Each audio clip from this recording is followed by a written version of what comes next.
So weird. Hello, everyone. Woo! Where am I? Okay. It's Friday. I'm trying to fix things like YouTube. YouTube is strange. All righty. I'm here. I'm back. We're streaming. We're set up. Hopefully everything is okay. All right. Whoo! Hoo-hoo. It is Friday. Happy Friday, everyone. I have my light on because I don't know when the light is going to go out. Anyway, it's fine. We'll be fine. It'll all be great. It'll all be wonderful. Yay. So welcome back, everyone. Welcome back to another episode of Plant Consciousness Commentary. I'm Tigre Gardenia. I am, it's gone, but I am actually really excited to be here today. I'm really excited because it's Friday and I have a Saturday that's relatively free tomorrow. So I have a few different things that I could do, and I'm excited to have an actual day where I can pick whatever the heck I want to do, and I'll have any other stuff. And I'm also really excited because this is the end of a series that we have been working on for quite some time. Like right now we are, hold on a second. I want to check it out. I actually went to look. So we started this series that we're doing right now. This is 1, 2, 3, 4, 5, 6. This is 7th episode, I guess you would say, on the series that we're doing. All right. So if you're new around here, welcome. Please do all the YouTube stuff. Make sure to hit, like and subscribe. And the notification bell. The notification bell is important because there's lots of good stuff that comes out on this channel all around plant consciousness and plant intelligence and plant wisdom and such. So please bell, subscribe, all that good stuff. I am Tigre Gardenia. I'm a nature-inspired mentor and a certified life coach, but in this capacity, it's more of a world ambassador for plant advocacy. I bring together the science, the arts, and the spirituality connected to the intelligence of plants, and really share it all to you. I have a beautiful intro video, which you can watch, but playing it live is kind of, in the setup that I have, doesn't really work. So I trust that you're going to go off and find it because you're on my channel, which means you're going to find all the cool stuff that I've been doing on this channel. I have a podcast called Reconnect with Plant Wisdom, and that is an amazing place for you to discover everything around the idea of the intelligence of plants, understanding the way that plants interact with human beings and how it can change our lives for the better. So lots of other things I could tell you about myself, but that's not the reason that you're here.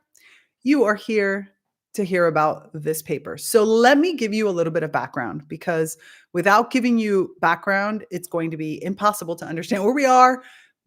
Well, that's not true, actually. I think that this paper in and of itself is going to be fascinating. So let's say it this way. First and foremost, Plant Consciousness Commentary is a moment for us to explore all things plant neurobiology, plant cognition, plant intelligence, plant humanities, and even the birth of critical plant studies through the lens of personal evolution. So it really is, how is it that learning all about all these different things, understanding the sentience of plants, understanding how plants operate and think and do things, helps us as human beings in our interaction with plants and our co-creation with plants. That's really what we're going to be talking about. And this particular series is a series that we started, like I said, several months ago now, where Paco Calvo and Miguel Segundo-Ortin, which are two researchers.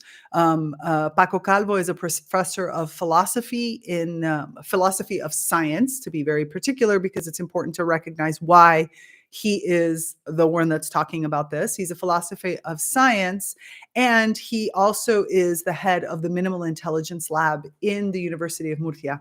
Now, the Minimal Intelligence Lab is a lab that he created to help him become an experimental philosopher. So kind of like if you think about it, when we have physicists, we have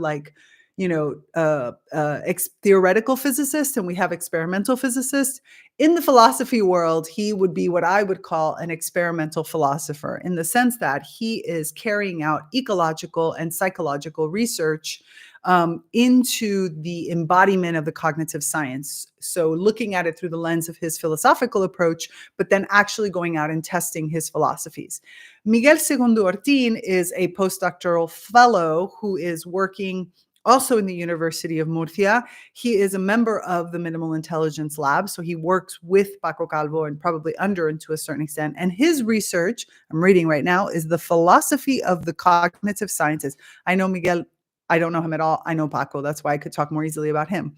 So the philosophy of cognitive science with a particular emphasis on embodied cognition, comparative cognition, and human agency. Why is this important? Because the work that we're doing, what we're going through right now what we have been going through is a series of paper. If you go to my website, tigriagardenia.com/commentary, it's also a playlist here on YouTube, and you will find it all in the actual description. You will see that they wrote a paper called last year that was published in Animal Communication. It's a paper about plant sentience. They called it Plant Sentience, ? Between Romanticism and Denial, Science. And they went and laid out, according to their research and philosophy, what are all the different reasons why plants are cognitive? Why are plants sentient beings? And why we should recognize the sentience in beings, recognize the sentience in plants. Then they took it a step further where they said, but don't just take our word for it. We want to hear from you. And they invited the scientific community to reply and give their own approach. We have been going systematically through each one of those replies. So if you go to the playlist or when you go to my website, you will see all of the different sessions that we have had where we have gone through all the more than 20 replies that they received. They're relatively short papers, each one with their own philosophy. Now, most of them are kind of in three main camps. Camp number one is the camp that says plants are not sentient. They will never be sentient. They should never be considered sentient. And this is just stupid that we still have this conversation. And most of that comes from plant physiologists, from researchers in and agriculture, and in animal neurobiologists that are really saying plants do not have what it takes in order to be sentient, nor is there any reason for them to be sentient. So they just kind of put a big old kibosh on the idea of plant sentience. Then you have a kind of in the middle perspective that says, well, it doesn't really seem like you have your data and your argument is not really what we need or there on sentience, but I don't categorically rule it out. In other words, maybe with a better understanding of plants, or maybe with more evolution of plants, plants will be sentient and will be considered sentient. But for now, nah. Notice I don't say it the other way around. It's not well, I don't really believe plants are sentient, but let's treat them like they're sentient anyway, just in case we make a mistake, which is an argument many scientists are making about AI. Like, we should just treat AI as if AI is sentient, just in case it ever becomes sentient. Therefore, we don't have to worry about if we made any mistakes. Nobody's thinking that about plants. They're like, either you're not sentient and therefore and you're never going to be sentient, so we never have to change, or they're not sentient yet, so we don't have to make any changes either. I don't understand that argument, but one day we will get into it deeper. We do talk about it quite a bit in the Naturally Conscious community, which is the community that the online community, the number one online community for these types of human-plant conversations and discussions and explorations and such. Also in the show notes. Super awesome, fun place to be. Highly recommend that you come and play with us, because the Naturally Conscious community is really made for you to connect to nature in a deeper way, to finally have some of these okay, wait, I'm not going to do an ad for that. Let me go back to where I was. Sorry. I'm a little hyped up. We just had the second discussion for the current book we're reading in the Plant Wisdom Book Club, which is called Chase Mimosa. Very, very relevant to what we're having a discussion, but mostly we did a lot of laughing today. There was a lot of laughing about this book. Anyway, one set of scientists, there is no plant sentience. There will never be plant sentience. Stop talking about plant sentience. Two, You have not hit the bar for plant sentience, but maybe there can be plant sentience. And 3, of course, plants are sentient. We're just looking at it all wrong. If you looked at it through a different lens, or if you applied what you're thinking in a different way, you would recognize that plants are sentient. These are the 3 categories. Now, I would love to say that there's an equal distribution, or actually, I would love to hear that there's a preponderance of people who already believe that plants are sentient, but scientists who get paid with grant money are a finicky little folk, and so therefore the majority of them actually don't believe in plant sentience. But we are hopeful. Let's just say that. We are very hopeful that plants will that this will change. So, last week we did the final replies, where luckily, if you're going to only watch one and you want hope, that's the one to watch. The final replies, because in that one, really what was being said was plant sentience is probably just a matter of time. It's just a matter of us understanding how to recognize it better, and then we're going to get there. We had discussions on panpsychism. We looked at how to refine the way that we detect sentience. I mean, it was really actually one of my favorites. And so what are we going to do today? Today, we are going to go through the final paper, which is basically Calvo and Segundo-Ortin took everything that was written, all of these papers that were submitted, and they updated their paper. It's called Plant Sentience Revisited, Sifting Through the Thicket of Perspectives. Let me share my screen so that you can see it. Hold on. How you doing? How's everybody doing out there? Hopefully you're doing well. Again, it's Friday. Okay, so let's make this a little bit bigger. Okay, so Plant Sentience Revisited, Sifting Through the Thicket of Perspectives. Okay, this is what we're going to do today. I have already told you who Paco Calvo and Miguel Segundo-Ortin are. And go back through all of the old broadcasts to, hear about it, read about it, see it, understand it. If you have any questions, of course, you can ask, leave a comment. Remember, like, subscribe, and hit the notification bell, please. And then afterwards, we can have a greater discussion in the naturally conscious community. So let's read the abstract, because I am very curious as to how it is that they changed their perspective, or what, if anything, changed in their perspective based on this. Abstract. In our target article, we propose the intriguing possibility of plant sentience, drawing parallels with non-human animal studies. This response aims to sift through the rich thicket of perspectives. I don't know if when you think of thicket, you think of perspective, like it would think of a good richness. A thicket sounds danger. Anyway, let me just drink my tea and calm down. Can you tell that I'm excited it's Friday? I'm so excited it's Friday. It's been a good week, but I'm excited. Okay, the rich thicket of perspectives offered by our commentators. To do so, we assess the risks of employing double standards, as well as a tendency of anthropomorphizing and zoomorphizing in plant studies. We also emphasize the need for clarity in linguistic and conceptual terms, examine neurophysiological evidence for plant sentience, and discuss the ethical implications of such recognition. So, I don't know about all of you, but from the abstract alone, I'm a little nervous. I'm a little nervous that they caved. I have to admit it. I am nervous that they caved, because it feels like they caved. So maybe I'm wrong. Maybe they, but okay. We can take votes. You can leave me a comment. Let me know if you think that they caved. Okay, sorry. I'm turning on a light because, oops. Now I look orangey. I don't want to look orange. Sorry.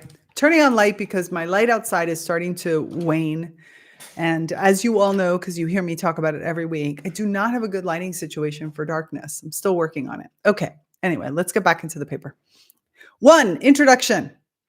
Our article invited the scientific community to investigate the possibility of sentience in plants, paralleling the studies conducted on non-human animals.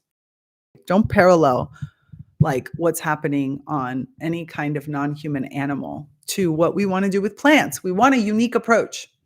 Our argument is based on the surprising cognitive abilities plants exhibit and the potential for unique electrophysiological mechanisms of sentience, distinct from those in animals. We have been privileged to receive a wealth of commentaries in response. Wow, they're doing a little bit of ass kissing, aren't they? Yes, they are. We have been privileged to receive a wealth of commentaries in response to our target article, each offering unique insights and perspectives. But do any of them talk about love? Okay, so folks, I'm sorry, but so I told you we just finished the second call for discussion on mini discussion on Chase Mimosa, which is the book we're currently reading in the Plant Wisdom Book Club. And in this book, we have discovered that Erasmus Darwin, so everybody talks about Charles Darwin, but you also know that there is Erasmus Darwin and Francis Darwin. Erasmus is Charles Darwin's grandfather, and Francis Darwin is Charles Darwin's son. Erasmus Darwin, we have discovered, had a, how should we say, deep love for plants. But not only did he have a deep love, he saw plants as having a deep love for plants. He saw very much the emotion of love in the way plants operate, and that plants are motivated by love. Now, if you're good, and if you ask me politely, I will read some of the beautiful passages by Erasmus Darwin because they're quite sexy, but sexy for the plants. So now you can see another why I'm so hyped up. Like this whole Michelle's like, you think they're going to double down? You think that they're kissing up. So Calvo and Segundo-Ortin are kissing up to the scientific community because they're going to double down on their perspectives. I am taking that bet. We shall see. And yes, I agree. Erasmus had lust. It was all about lust. It was all about the lust plants feel and the lust that motivates them. Like most humans are motivated by lust. Better than love. I will agree with you on that. All right. Anyways, it was just because it was fun to read those passages. Apparently, they're quite sexy. They're quite fun to watch. Anyway, the book is called Chase Mimosa, by the way. It is a rather dry book, so we have to kind of spruce it up a little bit, but it is very informative. Go check out the Plant Wisdom Book Club and you'll see. Okay. We have been privileged to receive a wealth of commentaries in response to our target article, each offering unique insights and perspectives. Whereas the more sympathetic ones, Henning and Middleback and Rouleau and Levin, provided further evidence that acknowledges the possibility, just the possibility, of plant sentience. The more dismissive ones reject the idea up front. Remember, I told you that we have these three major areas. Commentaries further pick on the distinction between sentience and cognition, which I find very interesting because in the 1700s, as we're learning from Chase Mimosa, it was really about like consciousness or volition. Consciousness or volition versus irritability. Like it wasn't, anyways, now it's changed to sentience and cognition. Nobody was talking about cognition back then.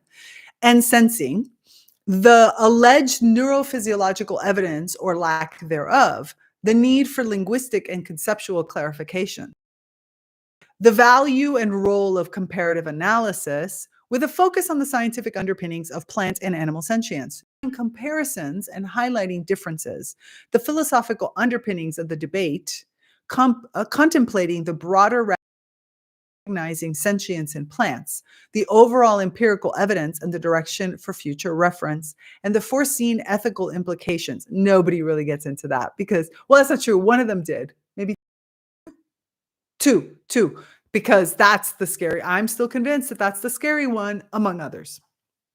I wonder why I did them bold. That's just hard to read. Given the overlapping themes and multifaceted angles presented, we have chosen to structure our response thematically rather than by author, which I think is a good idea. Much better. The approach allows us to address common threads holistically, minimalizing redundancy, seeing if they're going to double down. Let's see, Michelle, are they going to double down? Additionally, we have quoted specific experts from our commentators at length, where appropriate, to ensure that we reflect their claims as accurately as possible. More unctuous ass kissing as possible, and provide context to the general reader.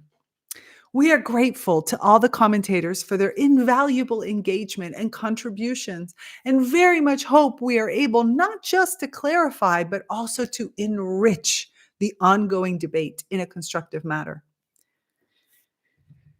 I'm being a little condescending, yes, because I feel like, why do the plant sentience folks have to bow down so much to the human exceptionalism folks? I just don't get it. Or the animal exceptionalism in this particular case. So frustrating. Anyway, we would like to extend our special thanks to Stephen Harnard, both as the editor of Animal Sentience and as a commentator on our article. His insights, particularly his suggestion to introduce a few terminological and conceptual distinctions, have been invaluable in clarifying the discourse on sentience, especially in the context of plant sentience. We deeply appreciate his conducting role in facilitating this exchange and ensuring that it was both enlightening and productive. In what follows, we will begin exploring in Section 2 the critical issues of potential double standards in animal-plant research on sentience. Okay, Michelle, you got a point for doubling down there. Section 3 tackles the nuanced topics of anthropomorphism and zoomorphism. Can go either way. Sections 4 through 6 are dedicated to clarifying key linguistic and conceptual terminologies, while also exploring redefinitions and disanalogies in this context. Again, could go either way. Are they going to double down or not? Section 7 provides an examination of the contentious neurophysiological evidence, or the notable absence thereof. Okay, we might have some more doubling down pertaining to plant sentience. And in Section 8, we engage in the discussion about the potential markers that could indicate sentience in plants. They're holding strong. Finally, Section 9 shifts focus to the ethical implications arising from the concept of plant sentience. This is the section I am most interested in. You all know this. I am deeply invested in the idea that the reason we don't really have open conversations about plant sentience is because of all the ethical implications that would happen if we acknowledge that plants are sentient. So let's just see what happens. 2, the risk of introducing double standards. As we note in our target article, the challenge of studying non-human sentience lies in the absence of direct evidence. This is why researchers must resort to indirect indicators such as behavioral markers or electrochemical activity to make inferences about potential conscious experiences. Aware that the difficulties of this reasoning by analogy increase when the subject of study, plants in this case, is phylogenetically distinct from humans. In other words, we're not very good to we're barely good about getting into the mind of other humans. Like, I would say that Homo sapiens in particular, which we had a really great discussion about this in plant-inspired masterclasses on Tuesday, which happens on the second Tuesday of every month in the Naturally Conscious community in Blooming Sprouts. We had a fantastic conversation where the big conversation was about the fact that we as Homo sapiens in particular, are a bit of an aggressive species. And being an aggressive species, that also means that, empathy, compassion, those things, not really our strong suit. So I can understand this if, when we're talking about plants, we're even farther removed. We nonetheless observe a prevailing zoocentric bias in the study of sentience, which in our view needs rectification. Calling it out straight.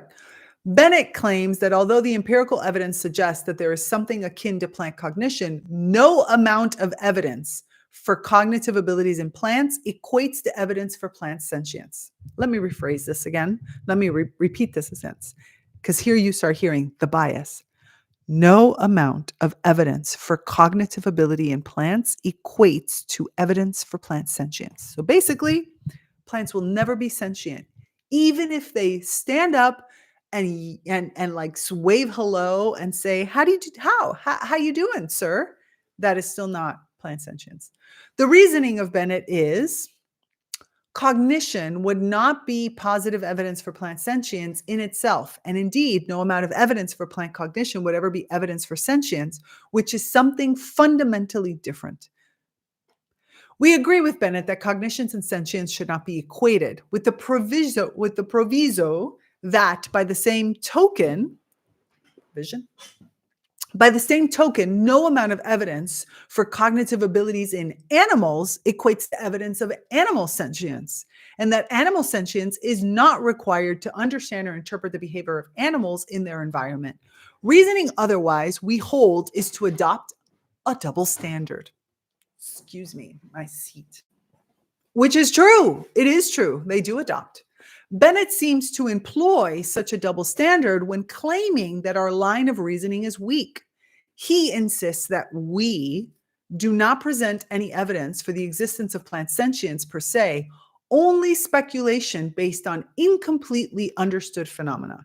However, we must emphasize we are not aware of any evidence in the animal literature that proves the existence of animal sentience per se. This is precisely why science must turn to indicators or markers, all of them indirectly by necessity. I think we're getting closer to the idea of sentience in like, well, would you consider chimpanzees that use sign language as sentience per se? Or dogs and cats that use like the buttons to say words? It's a good question. But either way, it's still a double standard. I am totally in agreement with him. The incompletely understood phenomena that Bennett refers to anesthetics. He cites our target article to highlight perceived weaknesses in our argumentation. It is not only disrupt plant behavior, but shut down plant sentience or awareness altogether, is what they write. It might be informative to revisit Crump et al.'s use of analgesia as a criterion for sentience. I quote, "The animal's behavior response to a noxious stimulus is modulated by chemical compounds affecting the nervous system in the following way. Putative local anesthetics and analgesics, such as opioids, anxiolytics, or antidepressants modify an animal's response to threatened or actual noxious stimuli in a way consistent with the hypothesis that these compounds attenuate the experience of pain, distress, or harm." Following this line of reasoning, it seems unlikely that Bennett would agree that this serves as evidence of animal sentience per se.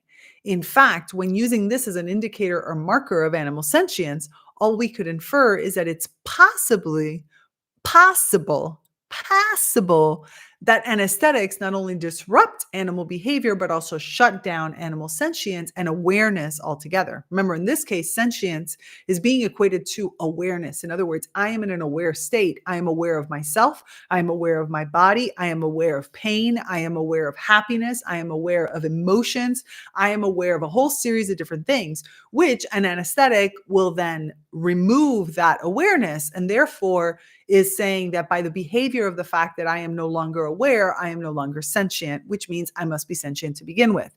Since this same thing happens in plants, for those that don't remember this study, which we have reviewed, and you can go back through the playlist or in commentary in NCC or on my website, you will know that plants also react in the same way. Anesthetics numb down their awareness. Therefore, if anesthetics is a marker, if that numbing down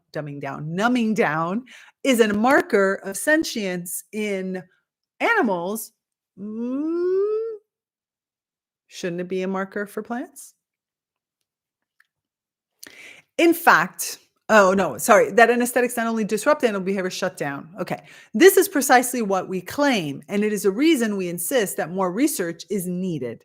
In this sense, our position is compatible with the remark by Torrega, I don't know how to pronounce that, Sikierski, and Clearmans that This kind of intervention lacks the selectivity that is needed to distinguish between targeted the mechanisms responsible for sentient and disrupting all behavioral and cognitive capacities. The effect of anesthetics in plants does not prove by itself that plants are sentient, but we can reason analogously, as in the animal sentience literature, that it can be an indicator of sentience among others. Other commentators fail to adequately acknowledge the inferential step involved when the experimental subject is an animal rather than a plant. Damasio and Damasio, for example, write that we wrongly conclude that because general anesthesia in human causes a radical loss of sensing that inevitably entails loss of consciousness, ergo sentience, the response to general anesthetics in plants would also signify a loss of consciousness. However, it is important to note that we introduced this as a hypothesis and never defended it as an assumption. We are not making this assumption. We don't need to defend it. Okay, Michelle, I'm giving you that as double down. That is a sense smack in the face double down. Like, I'm not even going to dignify your thought process with a response. So on you. That's what it feels like.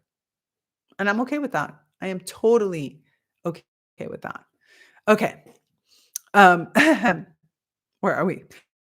Adding to the issue of the double standard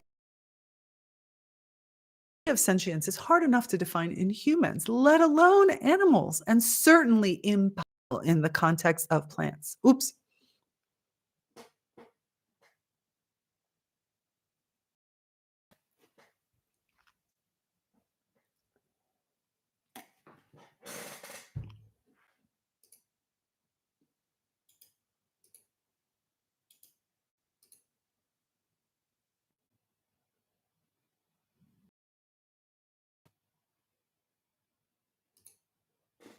All right, sorry, I paused everything because it had told me that my connection was bad, and the last time I got that error, it turned out that it wasn't recording. So hopefully we're back. Please let me know in the comments if you can hear me and can hear me.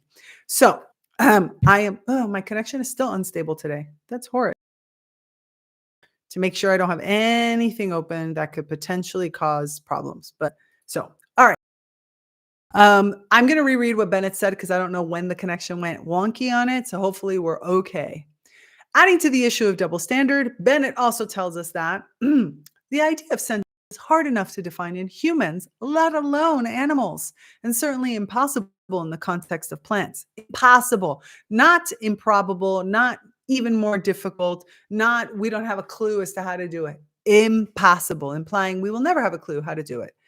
But even if we could define what plant sentience would amount to, we can never know whether plants have it. Never. Science will never. Oh my goodness. Doesn't that bother you? It bothers me. It bothers me to experiments with a closed mentality that something could never be possible. I just feel like that flies in the face of science. Like I feel like it's completely goes against the whole premise of what we're doing as scientific researchers. Or is it just me? Like you tell me because that's how I feel, and I feel strongly about it. But why, if we may ask, is it hard enough to define in non-human animals, yet impossible in plants? Thank you. Thank you for saying that. Thank you. What determines that for some other than human organisms, it can be defined, while for others, it cannot? Okay, Michelle, the doubling down is starting to show. I'm giving you credit for it. Bennett's commentary does not provide an argument for that conclusion. He does, however, appeal to cultural factors and concludes that even if we could define what plant sentience would amount to, we can never know whether plants have it. Ugh. However, we do not see why the same conclusion is not drawn for non-human animals. If animal sentience were clearly defined, could we ever truly know if animals possess it? We struggle to understand the inconsistency or lack of neutrality in the epistemic approach required to address both questions. For the record, we are not alone in complaining about the aforementioned double standard. In their commentary, Rouleau and Levin note that there is a double standard. Behavioral patterns associated with subjective experiences in humans are considered valid for inferring cognition in non human animals, but not in diverse other systems, including plants. Cognitive functions, including sentience, can potentially be achieved by very different systems and their disparate substrates. As the reader may guess, we could not agree more with Rouleau and Levin. Number 3, anthropomorphizing, zoomorphizing. So common in this. The observation is made by Struick that attributing sentience to plants reflects an anthropomorphic view of plants. So just the idea that a plant might be sentient. I wonder if they believe the same thing for protozoa and unicellular organisms and viruses and bacteria and everything else. Like they also, would that be how is it anthropomorphizing to believe that plants are sentient? Like somebody need me. Struick is not alone in highlighting the risk of anthropomorphizing, or more generally, of zoomorphizing plants. Consider, for example, the complaint of Robinson et al. That the humanization of plant life, or more correctly, the application to plants of terms from mammalian sensory physiology, seeing, hearing, feeling, consciousness, intentionality. By the way, of these terms, seeing, proven, hearing, proven through scientific rigor, okay? Feeling in the 1700s, especially Erasmus with all his feelings of love. Darwin's. But even in the 1700s, they were really talking about plants feeling. Consciousness back then was called soul, and almost no one said that plants were not conscious at all. They had basal consciousness, low-level consciousness, almost no consciousness, but almost everybody still agreed that there was consciousness. Why did we lose that? And intentionality was the big thing, back then called volition. Intentionality, volition. Why did we go backwards? It's so frustrating. Now, the more that I learn about the history, the more I ask myself, why did we go backwards? Why have we gone backwards in the research? Has no solid scientific basis. It perpetuates an anthropomorphic bias and misleads the uninformed reader. Oh, did he just call Paco Calvo and Miguel Segundo-Ortin uninformed? In a similar vein, Carlos Diamante warns us that the risk of anthropomorphizing is an ever-present one in the study of plant cognition, perhaps even greater than in the study of animal cognition. Is it though? Is it? Plants are so different from humans. Why would you think that we're anthropomorphizing? They're completely different. Finally, Thicket writes, despite SO&C's, I like that they put SO&C's, not just S&C, SO&C. SO&C's statement that we should be cautious and critical with metaphors and analogy, it is hard to avoid the impression that they themselves regard the terms they use as more than metaphors, describing the outcome of a process of anthropomorphic terms. We find the accusation of anthropomorphism puzzling. What is the basis of charge? Unless we assume that sentience is a capacity that belongs only to human beings, we fail to see how considerability that plants have felt states reflects an anthropomorphic view of plants. Nowadays, more and more non-human animal species are being considered sentient, and probably rightly so. And none of these conclusions are regarded as anthropomorphic, although a lot of them are. But that was just old white guys in the comments. Thank you, Michelle. Old white guys. But we do not see why the hypothesis of plant sentience implies this bias. The charge of zoocentrism is a long-standing one. It sometimes concerns the methods being used to investigate plant behavior. For instance, in the past, some of our commentators have insisted that time-lapsing plants one of the most valuable tools in studying plant behavior. And as a matter of fact, in many of the papers that we read that were replies, the factor of time was introduced. It was a common thread. It was something that was discussed profusely because it does affect things. Serves to make them look more animal-like. Oh God, Taze. I want to really know how Taze's name is pronounced because then I can purposely pronounce it wrong. Because it's like Lincoln Taze is just one of those people. For those of you that don't know, who haven't followed along, Lincoln Taze is a animal neurobiologist who does not believe that plants will ever be sentient.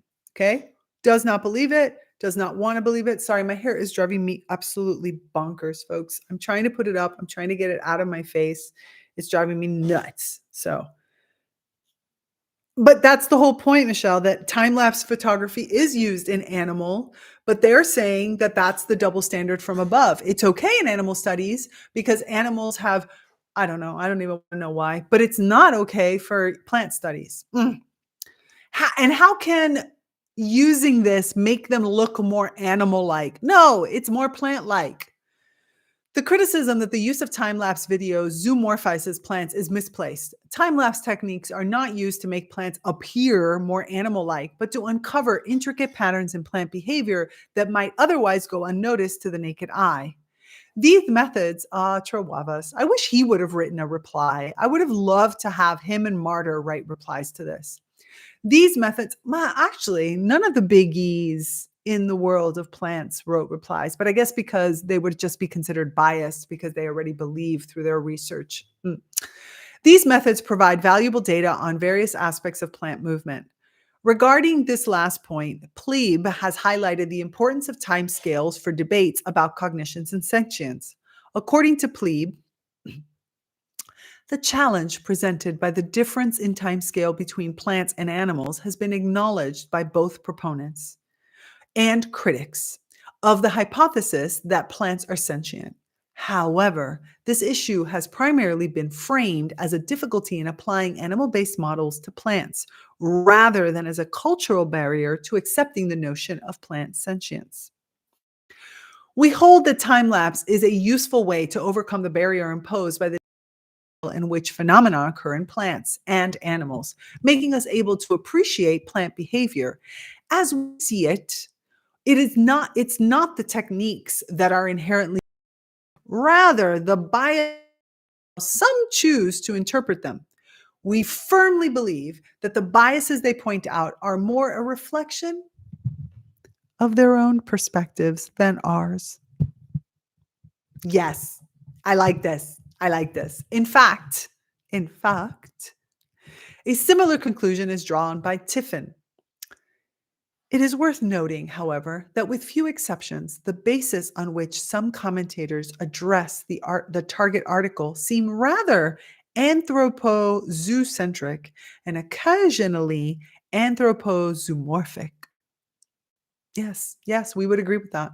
Moreover, Plebe's notion of constructive anthropomorphism is worth considering. According to him, constructive anthropomorphism can offer valuable heuristics in the early stages of research, providing a temporary vocabulary and analogies useful in planning experiments and gaining understanding.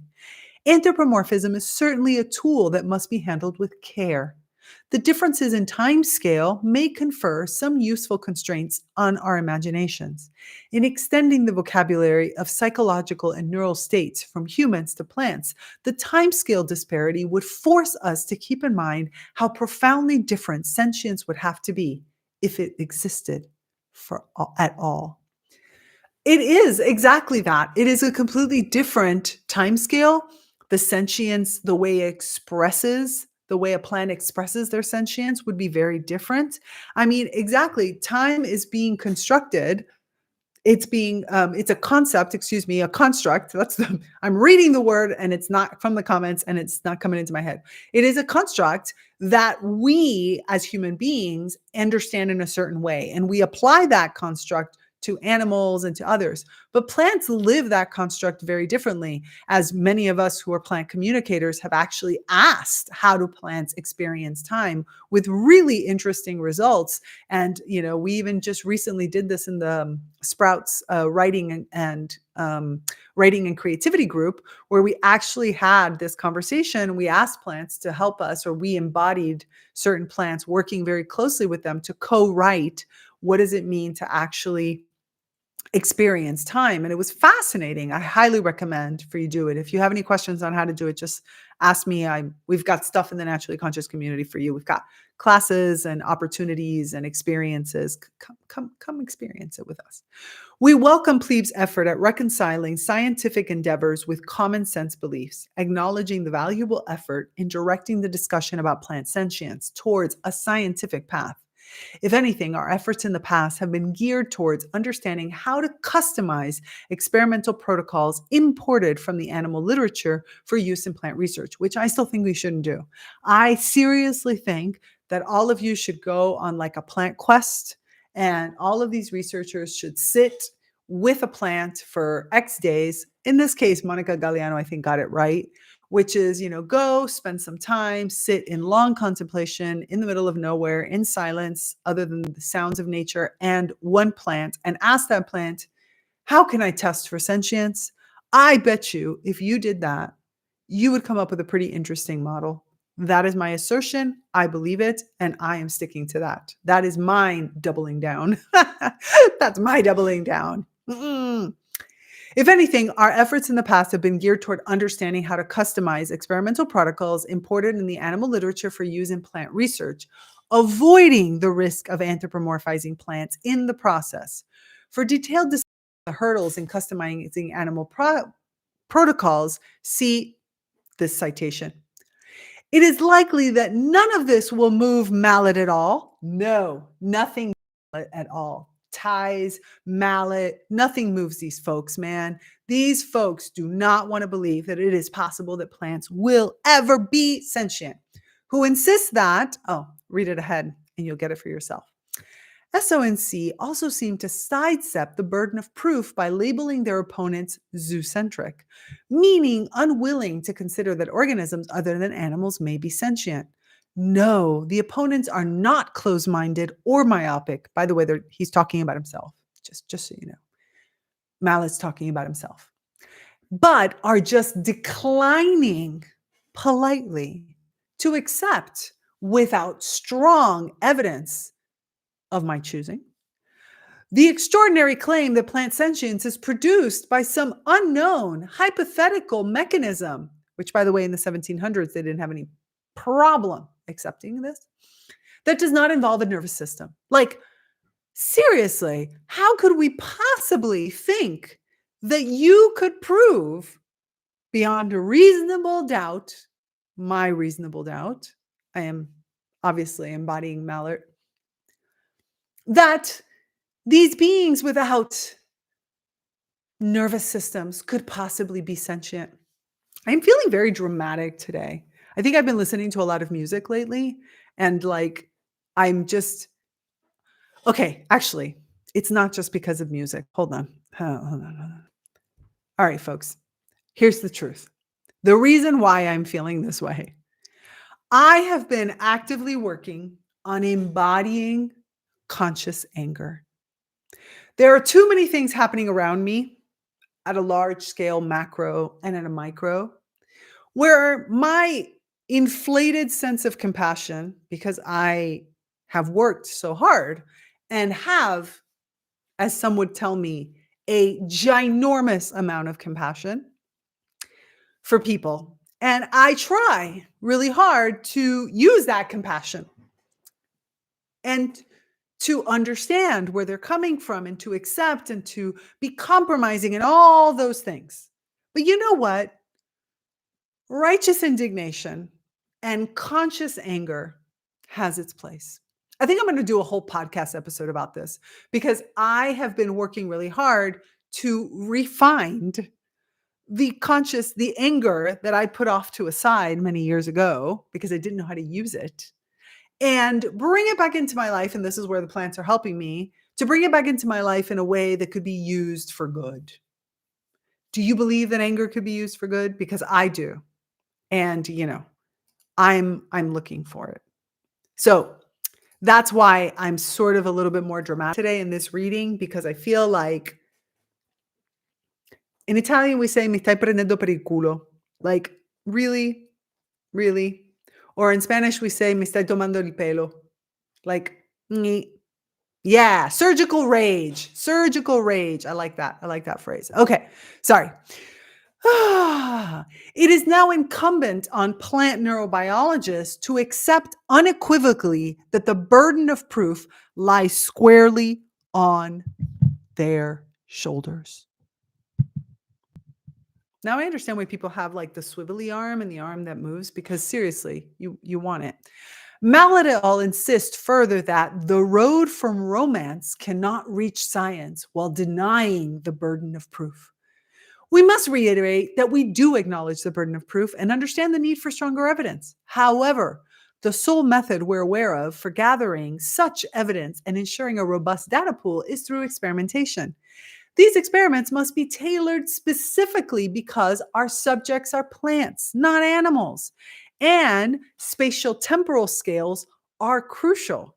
To dismiss the project as doomed from the start is to overlook the fundamental issues and accept the null hypothesis from the outset. For us, the question of whether one taxon or another possesses sentience is a factual matter.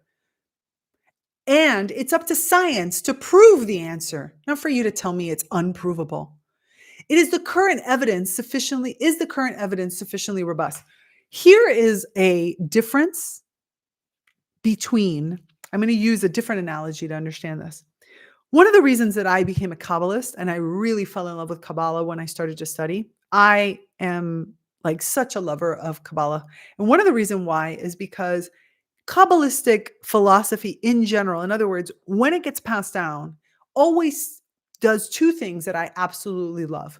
One is the oral tradition in that case was intended to always put something in the modern context. In other words, when we read the Bible, it's really impossible for you to understand, for those that read the Bible, what the context was, because we can't imagine what life was like back then. So when they talk about like everybody should wear certain kinds of cloth, or that you should have a certain amount of, flock of sheep, obviously in today's modern world, it is impossible to really, really, truly get into what that meant and why that was happening and why something like that would be so important to put into a book like the Bible that was intended to be kind of this gospel. Where Kabbalah always, when it gets passed down, gets put into the modern context. Like, explain it to me in terms that make sense today. So therefore, the knowledge is always being updated and actualized. The second thing is, Kabbalah doesn't ever pretend to say you will never reach God, divinity, whatever word you say. On the contrary, it is our journey up through the tree of life and traversing through the tree of life that allows us to become close to that. So much so that in the topmost, the crown, Keter, the image is of a man in profile, of an older man intended to be more like wisdom, in profile, with one side of the face to the earth, to the form, and another side already outside of the world of form, as if to say, you can bridge up to the beyond. And I love that because it never says no, not possible. It just says, at this moment, it seems improbable, but there's always a possibility. And I love that.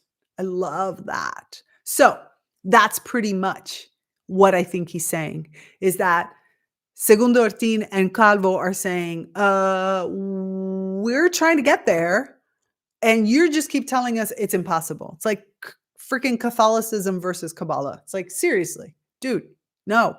Anyway. Ooh, okay. Let's see. Okay. But does that imply that efforts to gather data, which could either refute or confirm the hypothesis that non-neural life forms might be sentient, are in vain? We trust that the rest of this response to commentators clearly outlines our proposed approach. We must call attention, however, to some claims made by our commentators that suggest that centric, despite what Mallet et al. Claim. For instance, Mastinu argues that a crucial difference regarding plants and animals is that the latter would actively seek for a laboratory rat consciously pulls the lever to get a dose of narcotic. This aspect is absent in the plant kingdom. For Mastinu, this is a strong indicator that rats are sentient. And yet think about everything we do to rats, understanding that they're sentient. Poor little beings. Poor little beings. However, so needless to say, Master Su is right that plants do not pull levels to get anesthetized. However, we must note a crucial and problematic assumption in the argument that plants must behave as animals for the hypothesis of plant sentience to be taken seriously. By imposing this requirement, which is absurd because a plant doesn't have arms to pull levers, and how do we know that plants aren't looking for their own? The plants designed the narcotic. It is the plant body that produces the narcotic. Why do you think they're producing the narcotic? Could it be that they're producing the narcotic to use it? Did you ever think about that? Of course, they don't have to pull a lever. They produce it. They produce it. Excuse me. I'm getting a little carried away.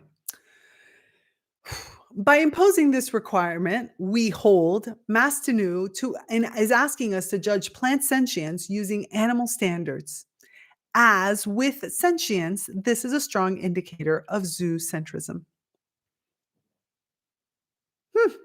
4. Some words about words and definitions, the case of sentience. It cannot be dismissed that in some cases we might be talking past each other. It's a great way of phrasing it, very polite. A few words about words is thus in order. Since our target article is about sentience, it is with this notion that we choose to begin. In our paper, we defined sentience quite modestly as the capacity of an organism to feel or to have felt states. We also claim that such feelings, such as love by Erasmus Darwin. Sorry, I'm so caught up on that. I'm like hung up on it. We also claim that such feelings can include sensory experiences, be they external or internal. We thought that this definition was clear enough, but some of the commentators think otherwise. For instance, Booth tells us, the word feel is ambiguous between the broad categories of sensation and affect. A feeling might be both sensation, I feel this touching my finger, and affect, I feel the pain on my finger, such as in feeling comfortably or uncomfortably hot or cold. But the two should not be conflated. We agree with Booth, and this is why we decided to leave affect out of our initial, and again, quite modest definition of sentience. Hence, we are surprised by the remark of Pribach that applying the term to sentience to plants, the important distinction between effectively neural sentient states and effectively valenced ones is likely to get lost. Mastinu seems to agree with this remark. According to him, the evidence reviewed in our paper does not speak up for plant sentience because it is not sufficient to establish that plants can feel pain or pleasure or be otherwise aware of their behavioral responses. That's not sufficient. It's not enough. To repeat, we agree that sensation and affect are not the same. And in fact, we find it likely that sentience is not unitary, all-encompassing property, but that different species have different sensory capacities, depending on their specific needs and their evolutionary history. In other words, there are probably a diversity of sentient profiles in the natural kingdom, with species being able to feel some basic states, heat, cold, drought, and others being able to feel comfort, discomfort, pain, and so on top of the former. What sorts of feeling plants have, if any, is a matter of empirical research, as Carl Diamante rightly points out. We agree with Milbourne that only some of these felt states have ethical significance, and, if discovered in plants, would force us to rethink our relationship to plants. See more of this in section 9, thankfully. Another alleged source of confusion, this time highlighted by Damasio and Damasio, is between sensing and sentience, who write, the hypothesis that plants might be sentient confuses the notion of sentience or consciousness with that of sensing. We are deeply puzzled by this assertion.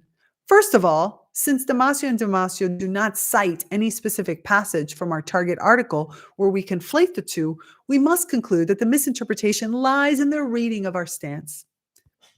Second, it is evident that sensing and sentience are distinct concepts, and we must underscore that any indication of an organism's sentience is, at best, an indirect, informed guess. We all agree about this, we believe.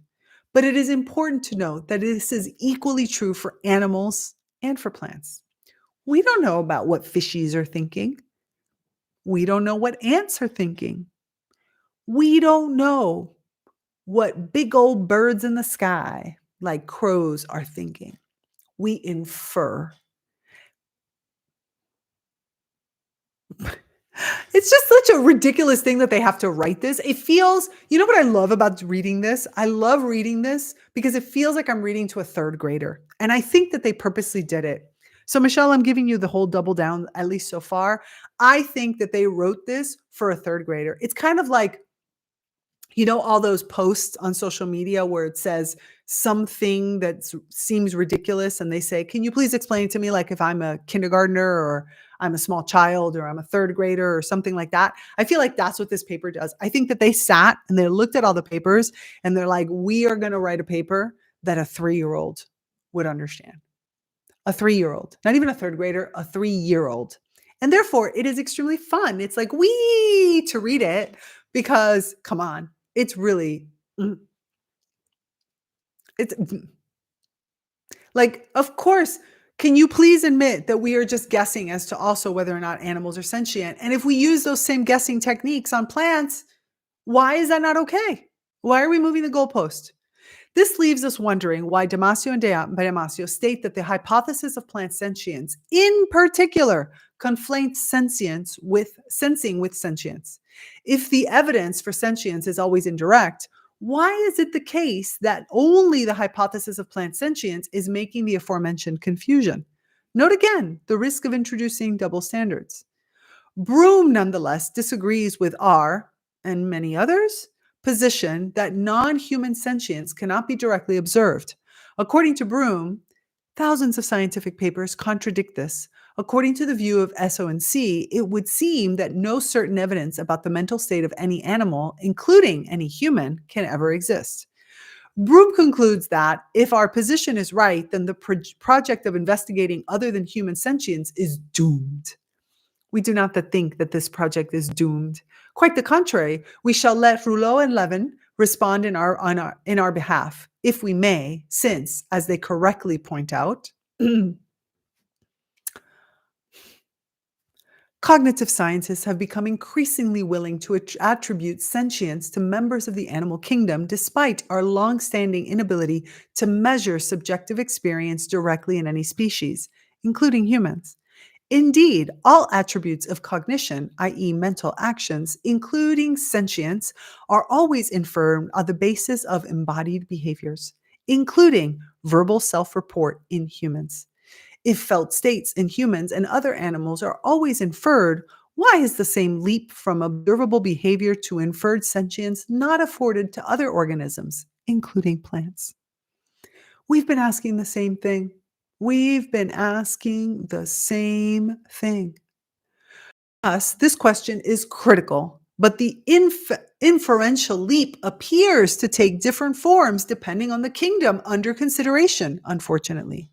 According to Damasio and Damasio, opens an organism to the possibility of deliberate behavior.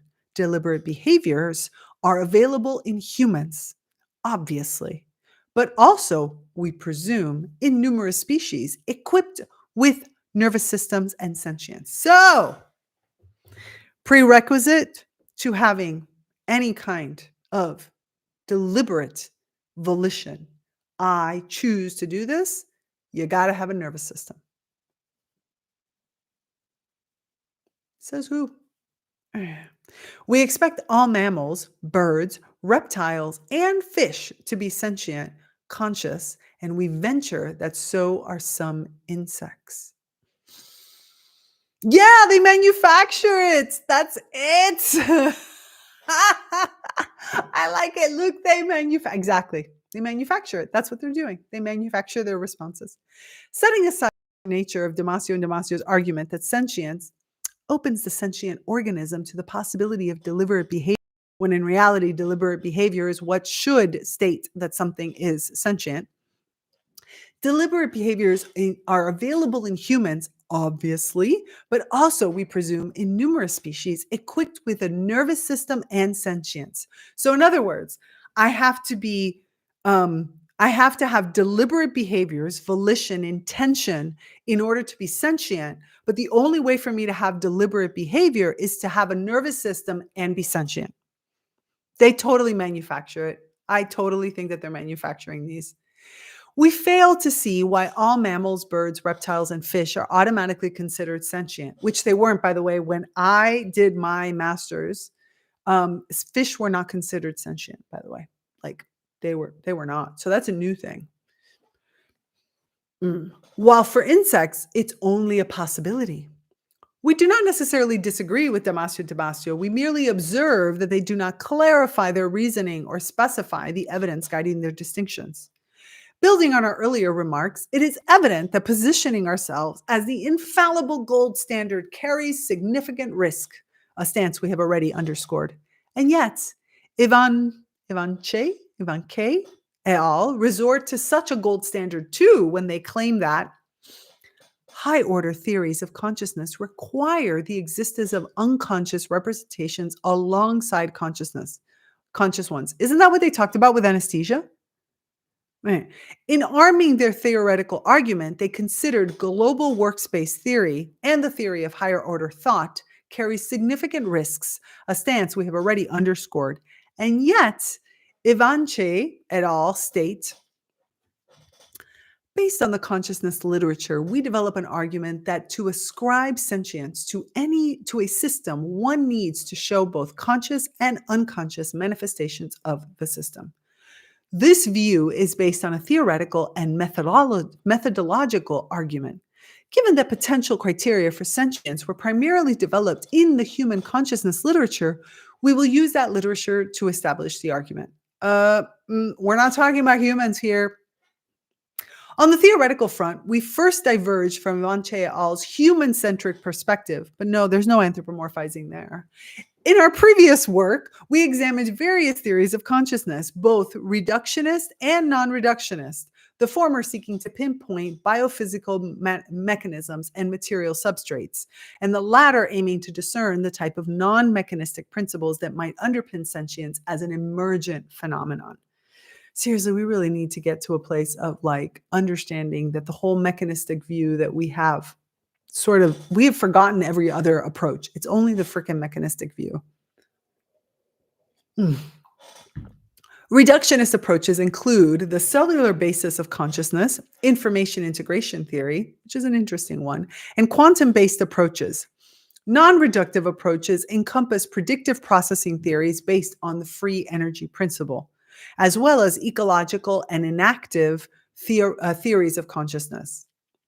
Theories of consciousness, by the way, again, if you've never read through the different, because we just think consciousness is one thing, but if you go through and you read the different theories of consciousness, I'm telling you, at least I think they're fascinating.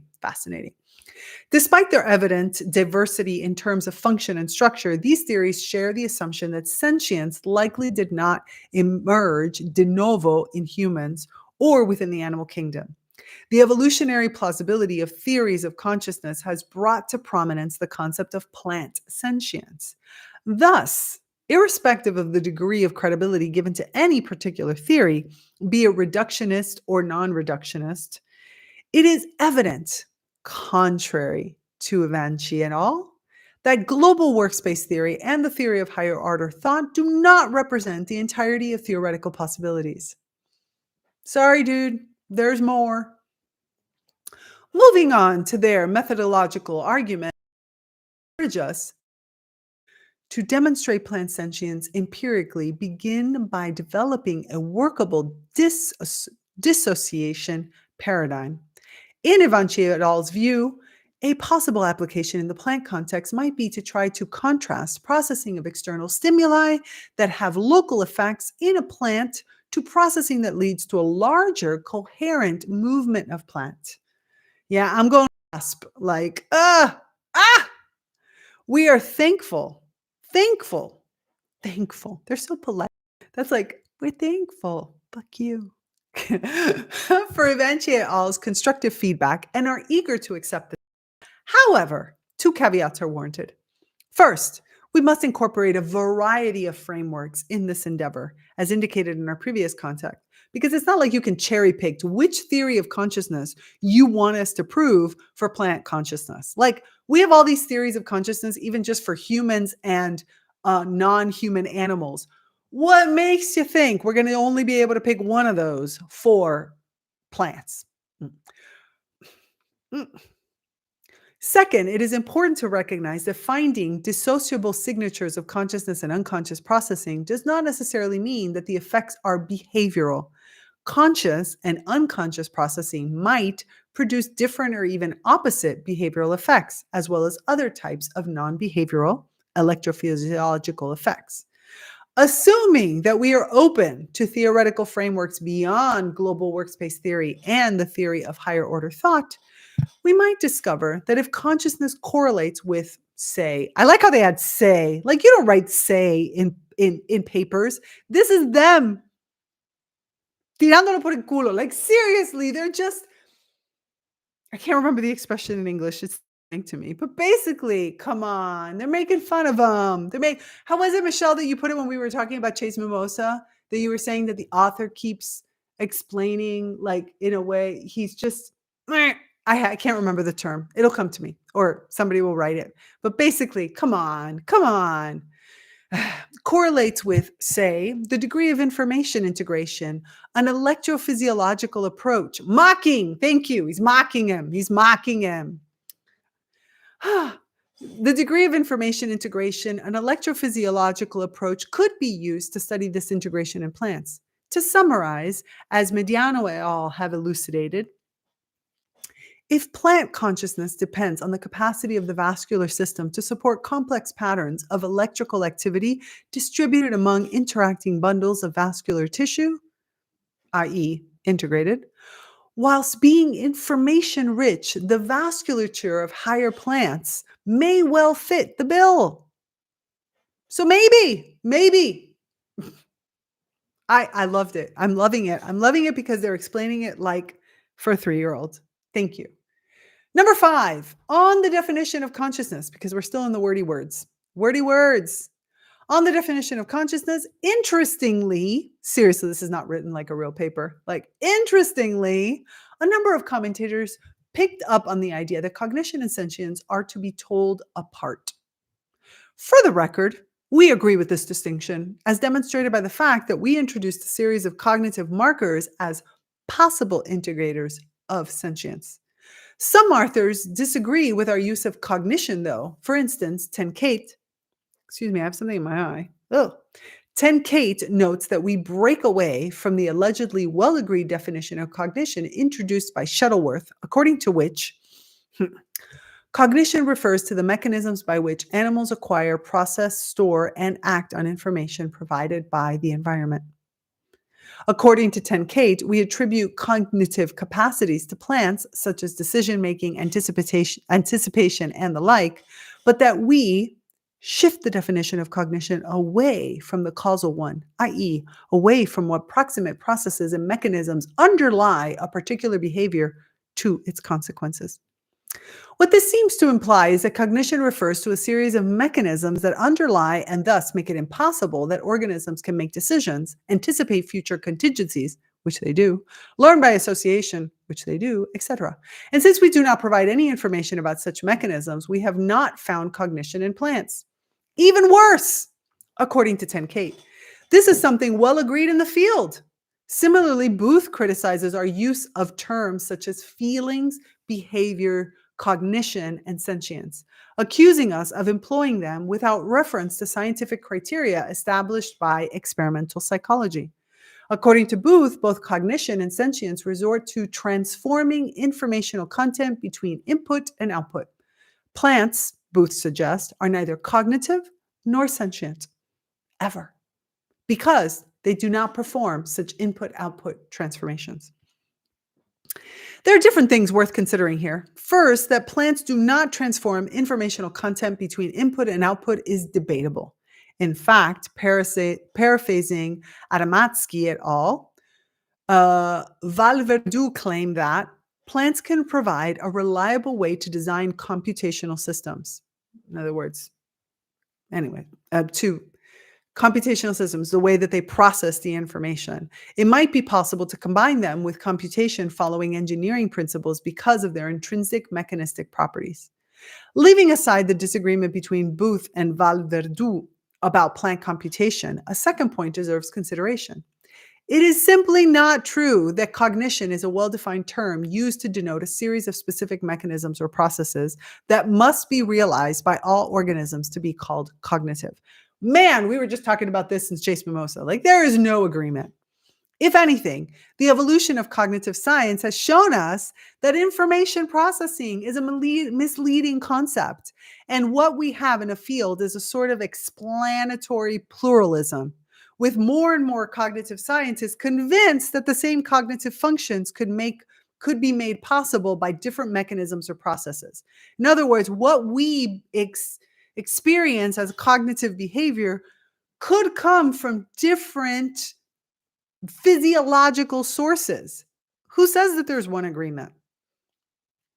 In fact, an analysis of introductory textbooks on psychology and cognitive science reveals a lack of uniform definitions.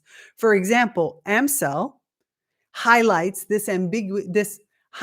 this ambiguity long ago when the founding editor of the Journal of Cognitive Psychology, which I think would be considered an authority in this case, humorously stated that cognition is what I like.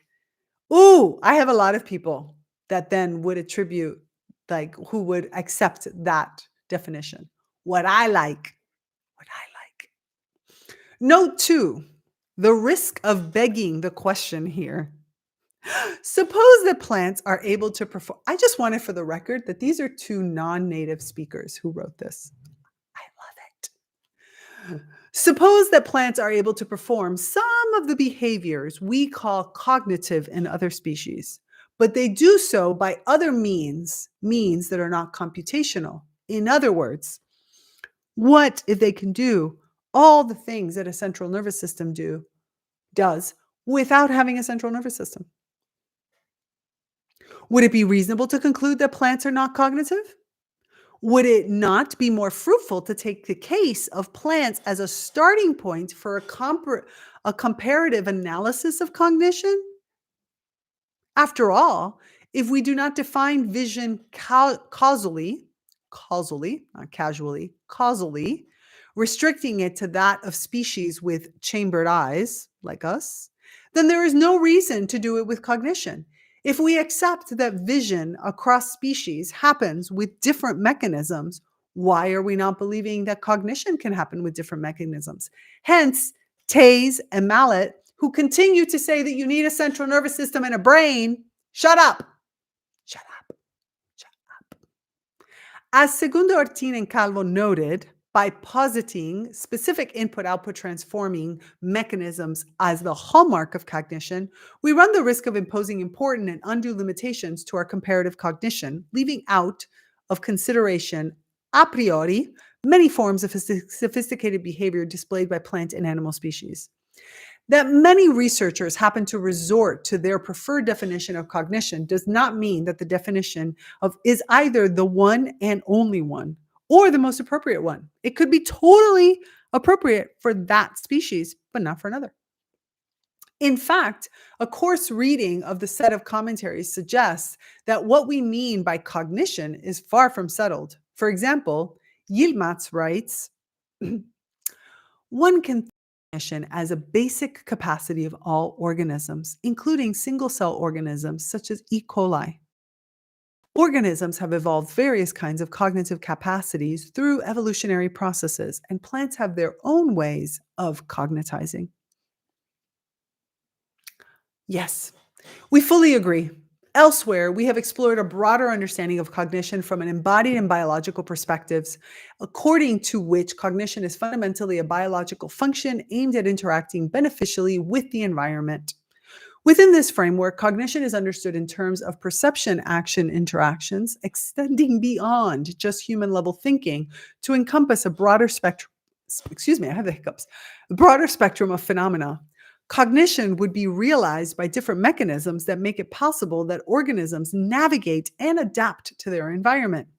Hence, why different mechanisms that do the same thing, bridging the gap between basic biological processes like metabolism and more complex behaviors. Concluding from our discussions, we are not asserting that ours is the definitive or sole perspective on cognition. Rather, we wish to emphasize that that it is an oversimplification and misrepresentation, those are two very big words in the same sentence, of the diverse landscape of cognitive sciences to presume that the community uniformly adheres to Shuttleworth's definition. That is, after all, just one among many conceptualizations, another big word, and does not have any inherent or privileged status over other interpretations. As in all scientific inquiries, it's essential to approach these definitions with an open mind. Ooh, something that there are plenty of scientists in this realm that are not doing. As in all scientific inquiries, it's essential to approach these definitions with an open mind, appreciating the richness of thought and nuance that's gone into formulating them. Our own approach is, in fact, the opposite. Let's agree on the behaviors we want to call cognitive, regardless of the species, and then look for the mechanisms that make these cognitive behaviors possible. Like Rouleau and Lavant, we favor a system agnostic approach to cognition and sentience, which is also one of the big papers that I read about how would it be interesting and how could it be useful for us to look for non-physiological central nervous system mechanisms that work like a central nervous system, but with a completely different physiology. We favor a system agnostic approach to cognitions and sentience, one that does not presuppose anything about the means of cognitions. Yes, I agree, Michelle. They are not only doubling down, you are completely right. They are owning their critics. They are definitely owning their critics. It is important to point out that we are not equating the hypothesized cognitive abilities of plants with mere adaptations either. Some of our previous experimental research at MINT Lab, that's the Minimal Intelligence Lab, just so you know, suggests that the presence of a pole affects the nutation patterns of common bean shoots. By way of commentary, 10K writes, using adaptiveness as criteria for calling a process cognitive, hence, does not make much sense. It is hard to imagine the evolution and persistence of a cognitive mechanism that is not adaptive, as in the case of vine behavior. Other examples presented of the plant's responses to a certain environmental triggers also seem to be labeled as cognitive, mainly because they are beneficial, which means adaptive. 10K disagrees with our definition of cognition. Mallet et al. Notes because, although his own definition does not demand a brain or mental processes, it requires a consideration of the causal mechanisms behind behaviors, which SO&C's definition leaves out. Instead, SO&C only considered adaptive responses. In other words, this isn't about volition and making an actual distinction and then making a choice. This is about, I just adapt because that's the only pole that's there. Merely being adaptive is not a criterion for presence of cognitive or sentient processes. We agree that behaviors should not only should be not only adaptive, but also sufficiently flexible, proactive, and goal-directed. There are by no means a definitive set of necessary and sufficient conditions for a behavior to be considered cognitive. However, they can sometimes help distinguish the purely adaptive from the genuinely cognitive. We fail to see why this commits us to a false dichotomy, as Mallet et al. Contend. In their view, we posit a false dichotomy by acknowledging only two possible explanations of plant behavior. Hence, if one is wrong, the other must be right. According to SO&C, plant behavior is either 1, hardwired, mechanical, and inflexible in their mischaracterization of the traditional view, or 2, sentient, volitional, cognitive, and intelligent.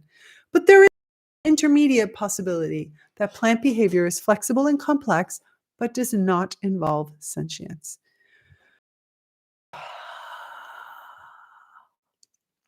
We cannot see how our presentation of the different cognitive behaviors of plants could induce such a reading. We repeat several times in the target article that cognition by itself does not imply sentience. It follows from this distinction that plants could be cognitive, not automata, without being sentient. Although on a personal note, I'm curious as to why. Like, I don't, anyway, if you're volitional, why is that not sentient? Anyway. Especially because we've already shown that plants are aware of themselves and all these, I mean, so annoying to have to constantly repeat this over and over again. Perhaps it is more interesting to come back to the objection that we are overlooking the causal mechanisms behind plant behaviors.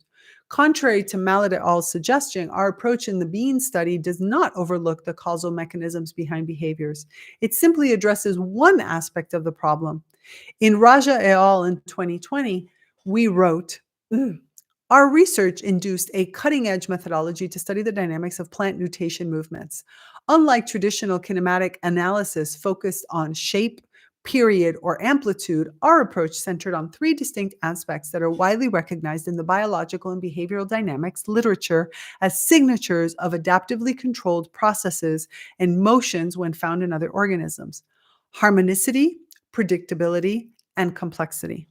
I have seen Paco Calvo's setup to study this. It's really fascinating. He has these like little boxes where he has a camera on the top and the pole in the middle, and then he places the plant in different locations.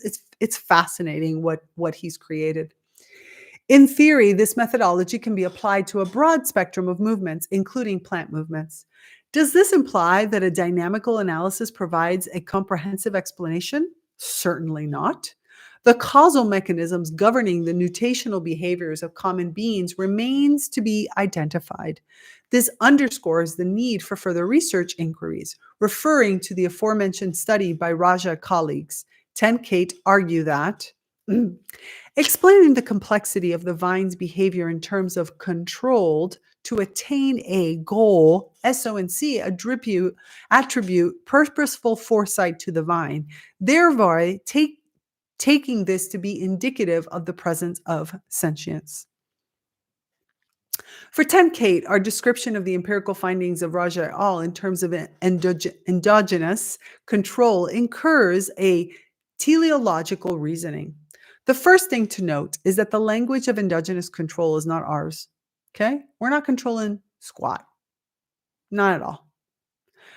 Rather, Raja et al. Claim that a mechanism that is not merely influenced by endogenous factors and that is sensitive to the position of support to climb the environment of the plant proves to be a better candidate to explain the behavior of the vine.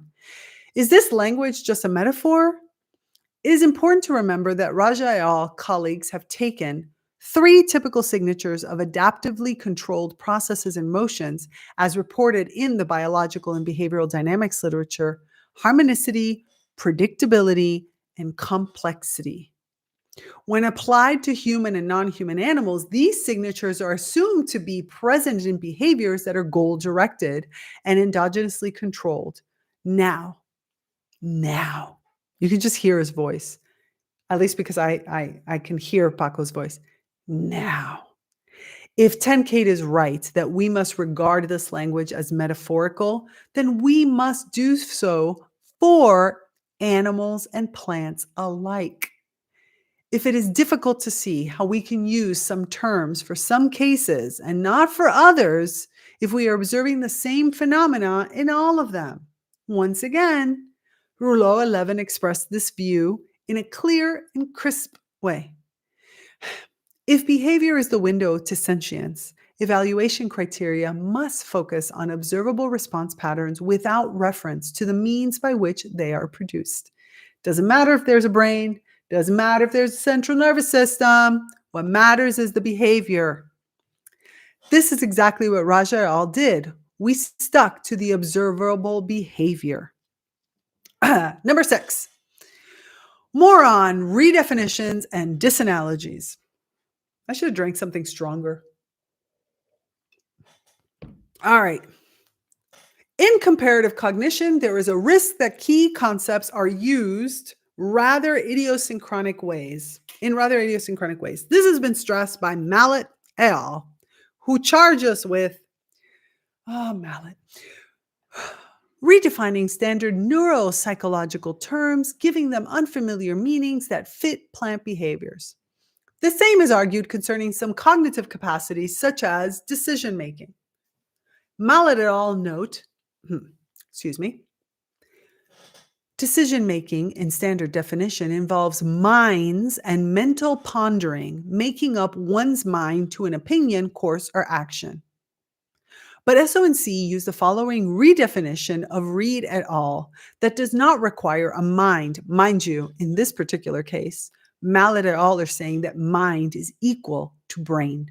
Just being clear, because we think of mind as maybe soul, as, something outside that is beyond just the brain, but no, they think of it as brain. That does not require a mind as a central controller. The action by an entity, individual, organism, or group of selecting an option from a set of alternatives based on characteristics of the alternatives that the entity can perceive. Again, as with cognition, Mallet et al.'s criticism assumes that there is a universally accepted definition. We hope we all agree that, regardless of the direction of the debate, the Oxford English Dictionary is not the appropriate reference to resolve the matter. Elsewhere, we have discussed plant decision-making at length. Recent studies suggest that even non-neural organisms, like bacteria, exhibit decision-making abilities, especially when they, well, we're not going to go there. That was from Chase Mimosa. Especially when they want some hanky-panky. As indicated by markers that are commonly accepted in the human and non-human animal literature. In this literature, decision-making is typically understood as the process of choosing between multiple behavior options based on information gathering. Evidence from bacterial behavior, particularly E. coli, shows that they can switch behaviors adaptively on the basis of environmental cues, a process that mirrors decision-making in more complex organisms.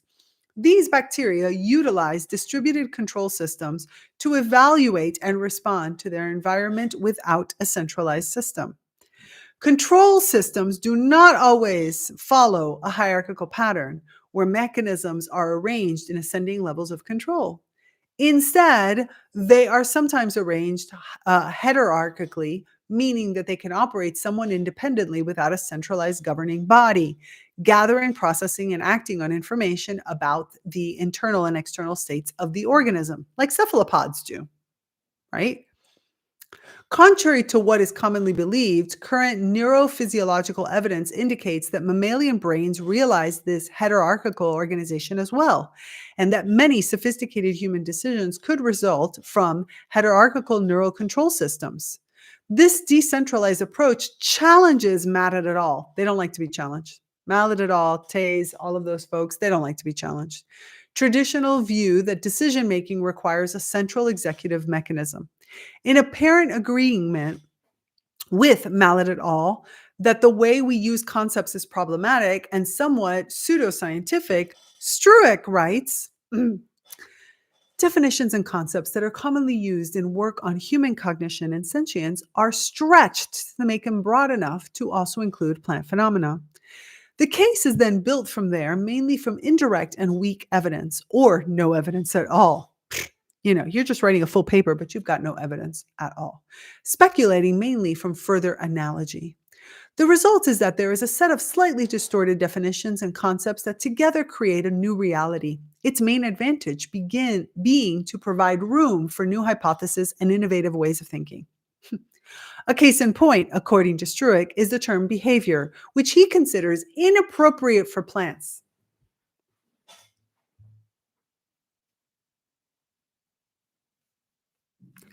Inappropriate to use the term behavior for plants.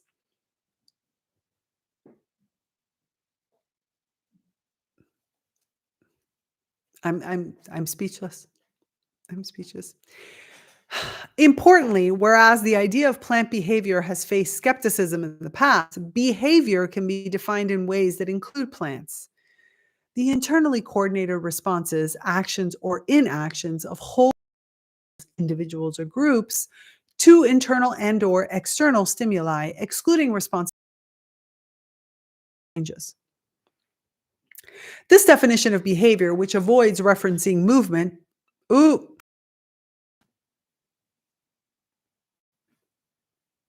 sorry, we looked like we had another period where networky problem. So hopefully I'm back. This definition of behavior, which avoids referencing movement, does not exclude plants or cells. On the contrary, the crucial aspect is the internal coordination and control of actions by the organism, irrespective. Really, they are writing this like it's written for a 3-year-old. I love it. I'm eating it up. This said, we wonder why extending the notion of behavior to beyond mere locomotion is pseudoscientific move. The reasoning behind this charge is not apparent. We think the generalization is justified and potentially fruitful for comparative psychology. Thinking of locomotion as one type of behavior and putting the stress on the capacity of organisms to control their responses to environmental conditions can raise scientifically productive questions concerning, for example, the multiple realizability of the same function stressed by so many of the commenters on Key. It's funny because there have been several papers that have even said whether we agree that the plants are sentient or not doesn't matter. The research being done is useful to help us better understand not just plants, but many other mechanisms connected to biology, physiology, psychology. Another conceptual dispute is highlighted by Correa e Caello and Liebel, who argue that to claim that plants communicate with other plants when releasing volatile organic